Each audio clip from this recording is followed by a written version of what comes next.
Assalamualaikum warahmatullahi wabarakatuh. Bertemu lagi dengan Yayasan Aurika. Masih tentang tema membacakan buku, kita perlu berhati-hati dalam memilihkan buku apa yang sesuai dengan anak kita. Nah, ada beberapa hal yang bisa kita pertimbangkan dalam memilih suatu buku. Kita tidak hanya bisa memilih temanya saja, melainkan kita perlu mempertimbangkan usia anak secara biologis atau kronologis, supaya kita bisa menyesuaikan bahasa yang kita berikan kepada anak kita. Jangan sampai usia kronologis anak yang mungkin sudah cukup besar tidak kita sesuaikan dengan tema pembahasan yang terlalu sederhana. Namun, selain usia kronologis, kita juga bisa mempertimbangkan usia mendengar atau usia bahasa yang dimiliki anak.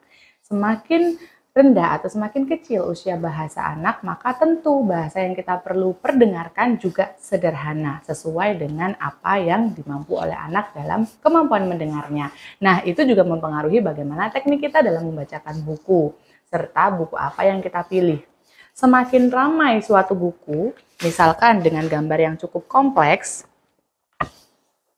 maka anak yang mungkin usia bahasanya lebih kecil atau usia dengan kemampuan mendengar yang juga masih sangat sederhana, belum cukup mampu untuk menerima bahasa yang cukup kompleks, sehingga itu juga menyesuaikan teknik dan pemberian bahasa yang kita berikan. Nah, selain usia kronologis atau usia biologis, kemudian usia mendengar atau usia bahasa, kita juga perlu mempertimbangkan yang ketiga, kemampuan mendengar anak sesuai dengan tahapan mendengar mereka ketika menggunakan alat bantu atau teknologi implan koklea. Nah, itu juga bisa kita diskusikan dengan terapis yang bersangkutan karena pasti ada teknik tersendiri dalam penyampaian atau penginformasian bahasa.